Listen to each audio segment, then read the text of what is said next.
વડોદરાના પૂર્વ કોર્પોરેટર અલ્પેશ લિંબાચિયાની ઘર વાપસીથી ભાજપમાં ભડકો થયો છે. વડોદરાના પૂર્વ મેયર નિલેશ રાઠોડને વિશ્વાસમાં લીધા વગર અલ્પેશ લિંબાચિયાને પક્ષમાં લેવાથી તેઓ નારાજ થયા છે. અલ્પેશ લિંબાચિયાના ભાજપમાં પુનરાગમન મુદ્દે નિલેશ રાઠોડ પ્રદેશના નેતાઓને રજૂઆત કરવાના છે.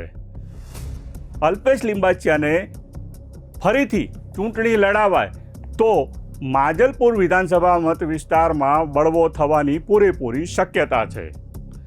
દર્શક મિત્રો, તમને જણાવી દઈએ કે પૂર્વ મેયર નિલેશ રાઠોડ વિરુદ્ધ પત્રિકા ફરતી કરનાર અલ્પેશ લિંબાચિયાને ભાજપે 6 વર્ષ માટે સસ્પેન્ડ કર્યા હતા. જો કે 2.5 વર્ષ બાદ અલ્પેશ લિંબાચિયાને ફરીથી ભાજપમાં પરત લઈ લેવાયા છે. નમસ્કાર દર્શક મિત્રો, હું છું સુરેશ વણોલ અને આપ જોઈ રહ્યા છો બેનિફિટ ન્યૂઝ. વડોદરા મહાનગરપાલિકાની ચૂંટણીને લઈ ભાજપમાં યાદવા સ્થળી શરૂ થઈ છે. પૂર્વ કોર્પોરેટર અલ્પેશ લિંબાચિયાની એન્ટ્રીથી પૂર્વ મેયર નિલેશ રાઠોડ રોષે ભરાયા છે. મેયરના પત્રિકા કાંડના આરોપી અલ્પેશ લિંબાચિયાને ભાજપમાં ફરીથી જોડવાને લઈ માંજલપુર વિધાનસભા વિસ્તારમાં આક્રોશ જોવા મળ્યો છે. અલ્પેશ લિંબાચિયાને ફરીથી ચૂંટણી લડાવાય તો પક્ષમાં બળવો થવાની સંભાવના છે. નિલેશ રાઠોડ મેયર હતા તે સમયે લિંબાચિયાએ ભ્રષ્ટાચારના ગંભીર આક્ષેપો કરતી નનામી પત્રિકાઓ વહેતી કરી હતી. આ પત્રિકા કાંડ મામલે પોલીસ ફરિયાદ થતાં અલ્પેશ લિંબાચિયાની ક્રાઇમ બ્રાન્ચે ધરપકડ પણ કરી હતી. ત્યારબાદ લિંબાચિયાને ભાજપમાંથી 6 વર્ષ માટે સસ્પેન્ડ કરવામાં આવ્યા હતા. પત્રિકા કાંડમાં સસ્પેન્ડ કરાયેલા અલ્પેશ લિંબાચિયાને તાજેતરમાં ભાજપમાં પરત લેવામાં આવ્યા છે. તેના કારણે વડોદરા શહેર ભાજપના કાર્યકરોમાં ગણગણાટ સાંભળવા મળ્યો છે. જ્યારે પૂર્વ મેયર નિલેશ રાઠોડે પક્ષની ઉચ્ચ નેતાગીરીને રજૂઆત કરવાનો નિર્ણય કર્યો છે. મારા વિરુદ્ધ તો પહેલા પણ પત્રિકા ફરતી કરી હતી, પણ જરા બીજી પત્રિકા એ નિલેશ રાઠોડના નામનું મહત્વ નહોતું. ભારતીય જનતા પાર્ટીના બરોડા શહેરના મેયરની પત્રિકા હતી.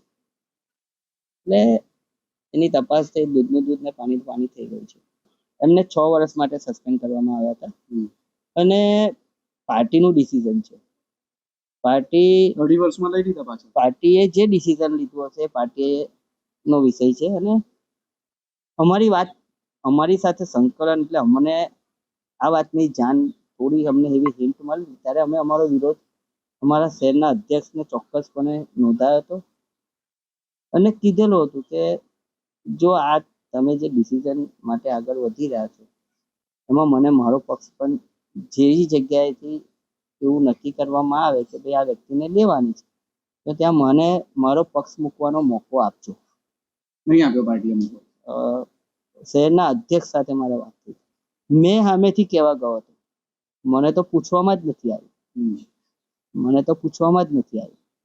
પાર્ટી એ સસ્પેન્ડ કરેલો અને પાર્ટીએ લીધા છે. હવે પાર્ટી એ કયા કારણોસર લીધા છે એની અમે ચોક્કસપણે પૂછીશું, અધ્યક્ષને પૂછીશું કે ભાઈ લેવાનું કારણ શું. જગ જાહેર છે. હવે બરોડા શહેરના તમે કાલથી હું મીડિયામાં જોઉં છું, બરોડા શહેરના કોઈ ધારાસભ્ય કે સાંસદ કે મીડિયા મારફતે જ તમે લોકોએ પૂછ્યું હશે, લોકોને કશી માહિતી છે નહીં. એટલે જે બરોડાની અંદર 2-4 નેતાઓ જે છે એમના દ્વારા આ નિર્ણય લેવામાં આવ્યો છે એવું ચોક્કસ મારું માનવું છે. સંઘ પરિવારમાં કોઈ દિવસ આવું ડિસિઝન જ ના લેવાય. મેં તમને કીધું રાજકીય માણસો, RSS એ રાજકીયમાં છે જ નહીં. અલ્પેશ લિંબાચિયાના રાજકીય ગુરુ કોણ છે? એ જગ જાહેર છે. આજની બધી પ્રેસમાં, પ્રિન્ટ મીડિયામાં આવેલું જ છે કે એમના ગુરુ કોણ છે.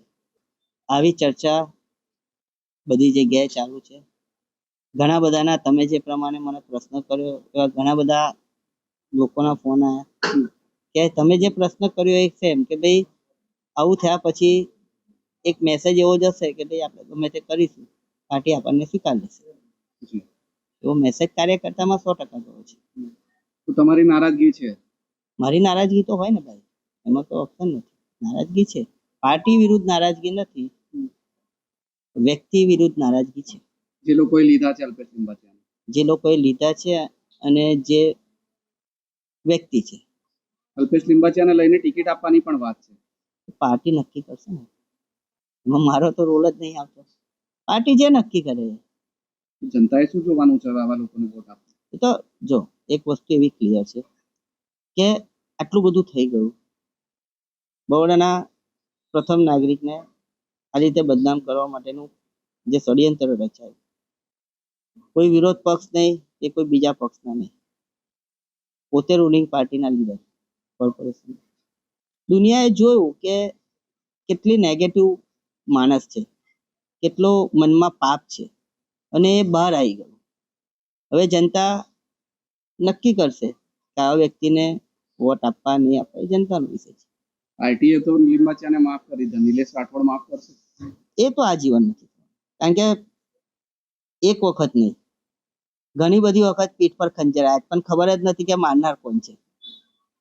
આ તો માતાજીની મહેરબાની અને દૂધને દૂધ ને પાણીનું પાણી થઈ ગયું. એટલે તો ખબર પડી ગઈ મારનાર કોણ હતો. ખબર પડી ગઈ ને, કહું છું 2012 બી પત્રિકા હતી, એવા તો ઘણા બધા ફટકા ખાધા છે, પણ આપણને થોડીક વાર કે બાજુનો બેવાલો જ પાછળથી મારે છે. પ્રદેશમાં રજૂઆત કરવાની.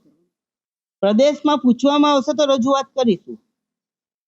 પ્રદેશમાં ચોક્કસપણે મને, અને હમણાં ઇલેક્શનનો માહોલ છે, એવું જરૂરી નથી, ઇલેક્શન પછી પણ હું તો રજૂઆત તો કરીશ. નિલેશ રાઠોડ પાસે હજી પણ અલ્પેશ લિંબાચિયાના ઘણા કાચા ચિઠ્ઠા છે.